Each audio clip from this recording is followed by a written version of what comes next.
I don't know how many more times I can say that. It's amazing that there's 85 people watching. But that's really why in non-duality it has to be repeated thousands of times. It's because the momentum of the seeker is so strong. Your love is your nature. You're searching the whole universe for this love. And mostly you're searching for it in other people.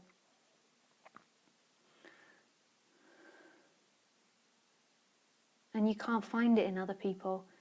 You can't find that love in other people or other things, but it's mostly other people. And so you always feel disappointed by other people or let down, but it was the wrong place to look for that love. That love is your nature. And then other people become love, but not because of their actions or their behaviors, but because everything is made of love. The human instrument, in a way, you could say, is selfish. Even though we are community animals, it's only interested in its own survival, and it's only interested in the survival of others because it helps its survival. And we have these lovely and beautiful emotions of compassion and empathy, but it's an animal. We come from mammals, we're predators. So the human is always going to let you down if you're looking for love in that human form. There is no, the human form is an appearance, but we're looking for that completion, that savior, that boundlessness in form, and you'll never find it. So what happens is people often feel bitter or hateful towards human forms because they believe that the human forms let them down. But it's not that the human forms let them down, it's that the person, the separate person, has a bizarre story about what the human form is and believes that it can give it something which it can't. Your mother can never give you that love. Your father can never give you that love. Jesus can never give you that love. I can't give you that love. No one can give you that love. That love is your essence. And it's there all the time. It never left.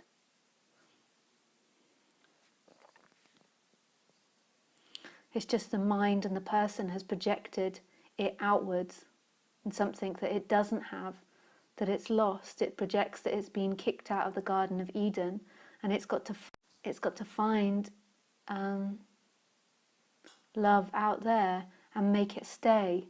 And it builds up so many resentment, so much resentment towards other humans because it keeps feeling like it's been let down, like it's lost something. You didn't give me this, you didn't behave like that. If you behaved like that, I'd still have it. But it's not even conscious of it. Everywhere it's looking for this love, and this love is everywhere. That essence, that sense of being isn't bound inside this body, it's everywhere. It is everything.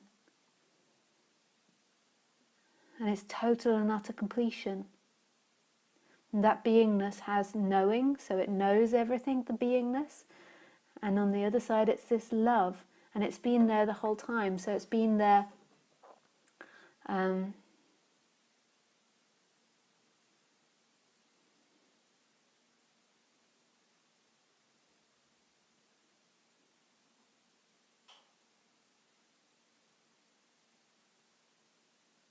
It's been there when you were 1, 2, when you were in agony, when you were growing, when you first fell in love, when you listened to music, when you had your heart broken. That essence has always been there. There's always been something that's remained the same. What's changed is form. And what happens in these talks is there can be a shift from being that person that's moving in time to seeing that there was never somebody experiencing this. There was a boundless energy that's everywhere, and in that appears a person, but that person isn't actually the experiencer.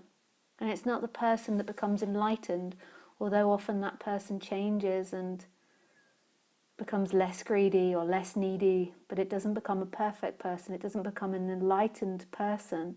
Enlightenment is the nature. A person can't be enlightened. There can be an absence in a body-mind mechanism, but the body-mind mechanism can't be enlightened as such. It's always going to follow its conditions of being human. But what drops away is this one that's claiming the experiencer to be that body-mind mechanism. And don't listen to me too hardly. Hardly. Don't listen with too much effort. This is all about love, so let the words remind you of that.